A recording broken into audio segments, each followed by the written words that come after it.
"We should slow things down," my girlfriend announced after years together. So I slowed down to a complete stop and never called again. What she thought would be a temporary pause turned into the cleanest breakup of my life. Here's how giving someone exactly what they asked for became my greatest relationship decision.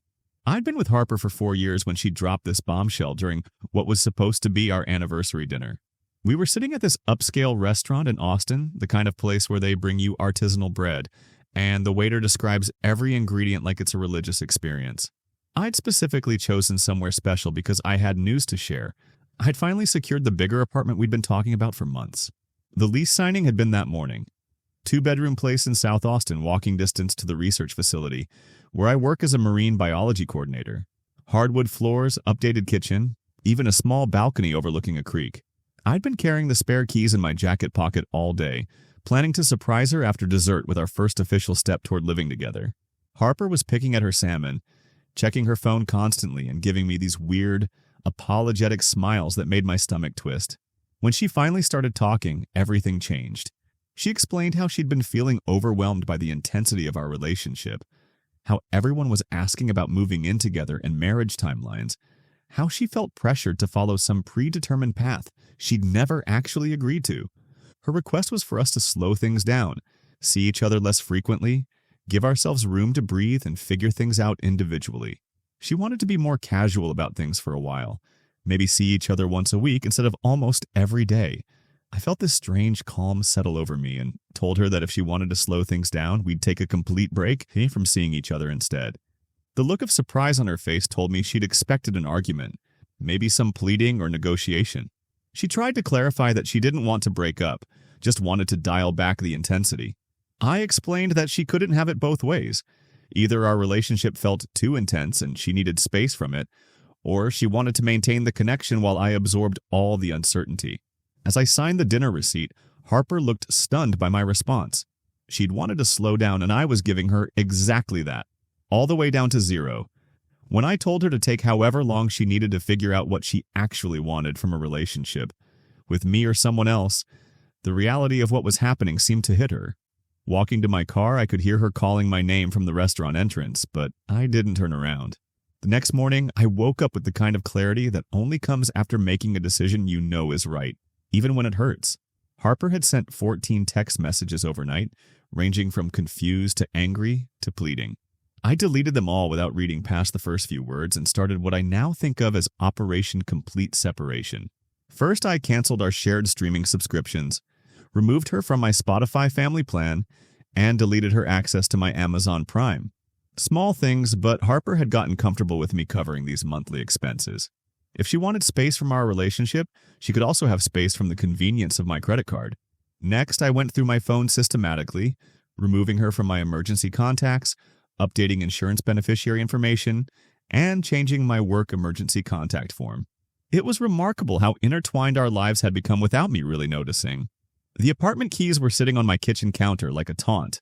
I'd already called my landlord to explain I wouldn't be needing the lease transfer after all.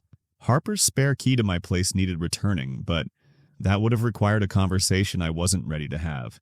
Instead, I drove to her apartment complex around noon when I knew she'd be at work and left it with her roommate Paige, explaining that I was returning it since Harper wanted to slow things down. That Saturday, I spent the day doing something I hadn't done in months, whatever I wanted without considering Harper's schedule or preferences. I reorganized my home office, caught up on research papers, and made myself dinner that was purely for my own taste. No accommodating her dietary restrictions or preferences. My phone rang constantly throughout the weekend. Harper's number, then Paige's, then numbers. I didn't recognize that we're probably Harper using other people's phones. I let them all go to voicemail and turned off notifications entirely. When Sunday's group brunch invitation came from my college buddy, I realized this was where things got tricky.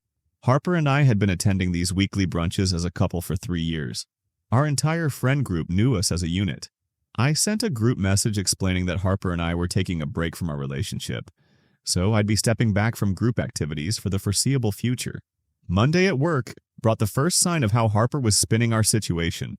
My colleague Jennifer approached with a concerned expression, explaining that Harper had called her roommate claiming we'd had a fight, and I was refusing to talk about it. I clarified that Harper had asked for space, and I was respecting that by not contacting her. The pattern became clear over the next few days. Harper's family and friends were getting a very different version of events than what had actually happened. She was painting herself as someone who'd asked for minor adjustments and gotten abandoned by an unreasonable boyfriend, rather than someone who'd requested to downgrade a 4-year relationship without discussing whether I was interested in that arrangement. Tuesday brought a call from Harper's sister Quinn, who explained that Harper was struggling and needed breathing room. When I pointed out that Harper should be grateful to have exactly what she'd asked for, Quinn accused me of being petty. The conversation revealed that Harper had told everyone she'd wanted casual dating instead of serious relationship intensity, without mentioning that this would involve me accepting a demotion while she figured out whether she actually wanted to be with me long term. Wednesday evening, I spotted Harper's white Honda in my workplace parking lot. She was obviously waiting for me, looking exhausted like she hadn't been sleeping. When I approached my truck, she got out and tried to explain what she'd really meant that night. She wanted to see each other once or twice a week instead of every day, keeping some independence but still being together. I asked what working things out would look like, and she admitted she didn't know. She just knew she didn't want us to be over. When I pointed out that we weren't over, we were exactly what she'd asked for. Slowed down. She looked lost. The conversation ended with me driving home while she stood in the parking lot, apparently never having considered that I might call her bluff by giving her exactly what she'd requested. The family intervention campaign escalated the following week with Harper's sister Quinn showing up at my workplace. She was dressed up for the occasion and launched into a rehearsed speech about Harper having a mental breakdown because of what I was doing to her. When I pointed out that I was simply respecting Harper's request for space, Quinn accused me of punishing Harper for being honest about her feelings.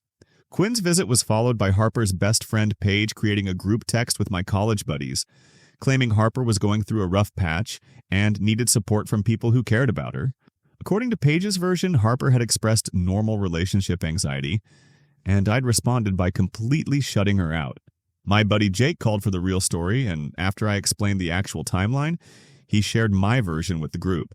The conversation shifted dramatically once people understood that Harper had asked for space and gotten upset when I'd provided it. Paige eventually left the group chat after several people pointed out that Harper was an adult who could speak for herself.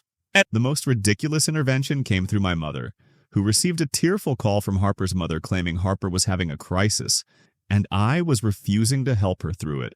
When I explained the full conversation from our anniversary dinner to my mom, including Harper's comments about feeling pressured and overwhelmed, my mother's response surprised me. She said that someone who's genuinely confused about their feelings doesn't ask to downgrade a 4-year relationship. Someone who's looking for an exit strategy does. Saturday brought workplace harassment when my boss mentioned receiving a call from someone claiming to be concerned about my mental health. A young woman had asked about employee assistance programs and whether I'd been acting differently at work. I realized Harper's campaign had escalated to potentially affecting my career, so I started documenting everything with timestamps and screenshots. The stalking began subtly over the following weeks. Harper started showing up at my regular coffee shop, sitting in the corner with sunglasses, pretending to work while obviously watching the entrance. Then she appeared at my gym wearing jeans and regular sneakers like someone who'd never exercised before, running on the treadmill while I worked out. When I found handwritten notes on my windshield after the gym, I realized Harper was escalating from public appearances to direct contact attempts. The notes were pleading messages about needing to explain what she really meant and missing our conversations. Thursday brought her most inappropriate boundary violation yet. Harper showed up at the Austin Aquarium where I volunteer on weekends, helping with educational programs. She'd brought a notebook and took fake notes during my marine biology presentation, then approached afterward claiming she wanted to learn about my work and realized she'd never understood my passions. I told her the behavior was inappropriate since she'd asked for space, but she followed me to the employee parking area, insisting she was just trying to show she cared about my interests. When I asked if she'd figured out what she wanted from a relationship, she said she wanted me back, but couldn't explain why beyond wanting to work things out. The situation escalated to property damage the following Monday, when I discovered someone had poured paint stripper on my motorcycle seat and scratched "Coward" into the side panel. The damage was going to cost over $1,200 to repair. Security footage from my apartment complex showed Harper's distinctive Honda in the garage at 2 a.m., with someone getting out and returning 15 minutes later. When Harper called from Paige's phone after the police contacted her about the vandalism, she claimed she'd accidentally knocked over a maintenance bucket while trying to leave another note. She insisted the word carved into my bike panel was already there, but my motorcycle had been fine the previous Sunday. The conversation revealed Harper's twisted logic. She thought damaging my property would show how serious she was about wanting to fix our relationship. When I pointed out that she'd been stalking me for weeks after asking for space, she called it punishment that didn't fit the crime. I explained the difference between punishment and consequences. Consequences are something you do to yourself. And 3 weeks later, Harper hired an attorney and sent a cease and desist letter demanding I stop defaming her to mutual friends and return personal items she claimed were irreplaceable family heirlooms. The letter accused me of conducting a malicious campaign to turn our social circle against her, and unlawfully retaining her grandmother's jewelry and father's vintage camera. My lawyer Amanda reviewed the letter and immediately identified it as a phishing expedition. Harper was claiming I'd stolen items that probably didn't exist, designed to force contact rather than recover actual property. Amanda's response demanded Harper provide detailed inventory of the claimed missing items, including photographs and proof of ownership within 14 days. 2 weeks passed with no response from Harper's attorney. Amanda discovered that Harper's law firm had withdrawn from representing her after she couldn't provide evidence for any of her claims. But the more interesting development came from the discovery process for the protective order we'd filed. Phone records subpoenaed for the harassment case revealed that Harper had been in regular contact with someone in Portland, starting 8 months before our breakup. The calls increased dramatically during our last month together, including 3 calls on the day of our anniversary dinner. 1 before we went to the restaurant, 1 during our conversation, and 1 immediately after I left. The Portland number belonged to Marcus Williams, Harper's ex-boyfriend from freshman year of college. Based on the call patterns, they'd been talking 2 to 3 times per day in the weeks leading up to our breakup, then daily after I'd stopped contact. Credit card records showed Harper had booked a flight to Portland 3 days after our anniversary dinner, with a return date 2 weeks later. Social media evidence revealed that Harper's Portland trip wasn't visiting family or friends. She was staying with Marcus. Instagram photos showed them doing couples activities like cooking classes, wine tastings, and romantic dinners. All the relationship milestones she'd claimed were overwhelming when it came to me, she was happily pursuing with her ex-boyfriend. The evidence painted a clear picture. Harper's request to slow down hadn't been about relationship anxiety. She'd been planning an exit strategy for months, using Marcus as her backup plan, while positioning me as the unreasonable villain for giving her exactly what she'd asked for. The overwhelming pressure of our relationship hadn't been real. She'd been preparing to leave for someone else while keeping me as security. Amanda showed me Facebook posts Harper had made during her Portland trip about finally feeling free to be herself and learning what healthy love looked like. She was presenting herself as the victim of a controlling relationship who'd bravely escaped to Portland, with Marcus as the supportive new partner helping her heal from my supposed emotional abuse. The replacement boyfriend revelation became public through social media 3 weeks after these legal discoveries. A mutual friend's Instagram story showed Harper and Marcus at a Portland farmer's market, with Harper wearing the same dress she'd bought for our anniversary dinner. Her social media transformed into a carefully curated narrative about her new life in Portland. Photos of apartment hunting with Marcus included captions about finally finding someone who encouraged her dreams. Pictures from couples cooking classes showed her laughing at his jokes with exaggerated enthusiasm. She even posted about joining a hiking group, which was hilarious since Harper had always claimed she was too delicate for outdoor activities. The timeline was damning. According to her post, she'd spontaneously decided to visit Portland after our amicable mutual decision to part ways. But the apartment hunting photos were dated just 5 days after our anniversary dinner, meaning she'd been looking at places to live with Marcus while still texting me about missing our relationship. My friend Jake pointed out that Harper was posting like she and Marcus had been together for months, which, according to the phone records, they basically had. She'd been planning this transition while telling me she loved me and accepting my emotional investment in our future together. Harper's sister Quinn called to apologize for believing Harper's version of events. She'd accidentally discovered that Harper had been discussing Portland real estate prices with Marcus back in February, 6 months before our breakup. Harper had been planning her exit strategy for half a year, while letting me plan our future together. Quinn explained that Harper had expected me to fight for her, so she could justify leaving for someone who fought harder or valued her more. When I had simply given her space instead, it ruined her narrative about being underappreciated. Now Harper was finding out that Marcus wasn't the upgrade she'd thought he was. He played video games too much and didn't plan romantic gestures like I had. The social media narrative continued evolving over the next month, becoming more desperate and contradictory. Harper's posts went from celebrating her adventurous new chapter to subtle complaints about Portland being harder to navigate than expected. She started posting inspirational quotes about people who don't know your worth and never settling for less than you deserve. The irony of someone who'd left a devoted partner for a guy who played too many video games posting about not settling was apparently lost on her. But the most revealing posts were fishing expeditions for validation, with captions about sometimes the hardest choice being the right choice and being grateful for people who supported her through difficult transitions. Comments on her posts told the real story. Friends were asking if she was okay, expressing confusion about the timeline, wondering when she'd decided to move to Portland. People were piecing together that Harper's narrative didn't add up, especially when someone did the timeline math and asked when she'd started talking to Marcus relative to our breakup. Instead of answering, Harper disabled comments and posted defensive stories about toxic people trying to create drama. But Amanda had been monitoring Harper's social media and reported that Harper was posting about Marcus not being ready for adult relationship milestones. Apparently, he wasn't interested in moving in together officially or meeting her family. Harper's final Portland post appeared on a Wednesday morning. A photo of the city skyline with a caption about sometimes having to go backward to move forward.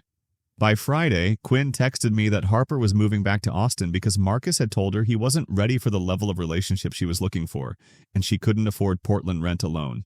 The backup plan had failed spectacularly. Harper had traded a stable 4-year relationship for someone who'd dumped her after 3 months when she started expecting the same commitment she'd found overwhelming with me. She was returning to Austin single, unemployed, and probably expecting sympathy for her failed adventure in following her heart. 6 months after our anniversary dinner, the final confrontation happened at our mutual friend Sarah's wedding reception. I debated attending, but decided not to let Harper's drama dictate my social life. When I spotted her across the reception hall, she looked different. Thinner, brittle, working the room trying to reconnect with people who'd moved on without her.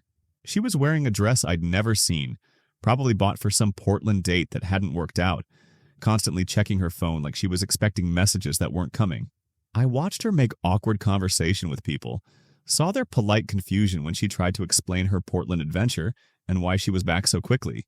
And when Harper approached my table during dinner asking to talk privately, everyone knew our history and was clearly curious about how this would play out. We stepped outside to the hotel courtyard, where she looked nervous and started by complimenting my appearance and mentioning that she'd heard I was seeing someone new. Harper apologized for everything that had happened between us, the breakup, the legal issues, all of it. She explained that Portland hadn't worked out as expected, that Marcus had been less mature than she remembered, and not ready for a real relationship. She'd learned that stability wasn't boring, that planning ahead wasn't controlling, but caring, that feeling safe wasn't the same as feeling trapped. Then came her real request. She wanted to know if we could try again, start over with everything she'd learned. When I simply said no, she seemed shocked by my immediate response and lack of discussion about doing things differently. I explained that she hadn't left me because she needed space to grow. She'd left because she had someone else lined up and wanted permission to explore that option without technically cheating. I mentioned the phone records, the months of conversations with Marcus, the flight booked 3 days after our anniversary dinner. When I asked if she'd been talking to Marcus during our anniversary dinner, her defeated expression confirmed everything. She admitted that Marcus reaching out had made her realize she'd never felt butterflies and excitement with me. Everything felt too settled and predictable compared to the new thrill she was experiencing. I pointed out that she was asking me to take her back because the guy she'd left me for had turned out to be disappointing, not because she'd realized I was a good partner. She was here because her backup plan had failed, not because she genuinely wanted me. If Marcus had worked out, she never would have contacted me again, except at events like this wedding. Harper insisted she would never do it again, that people can change. I explained that she'd planned her exit strategy for months while telling me she loved me. That wasn't a mistake, but a series of deliberate choices. She only knew what she'd lost after losing it, which wasn't the same as valuing what she'd had when she had it. When she grabbed my arm and asked what she was supposed to do, now that she'd given up everything for what she thought was a better option, I told her to figure it out the same way I'd moved on after she decided I wasn't worth fighting for. She insisted I had been worth fighting for, but I pointed out that she only saw that now because her alternative hadn't worked out. That was regret, not love. I left her standing in the courtyard and returned to my girlfriend Emma, who was waiting at our table with concern. When I explained that Harper had wanted to see if I was interested in being her backup plan again, Emma smiled at my response that I was nobody's backup plan anymore.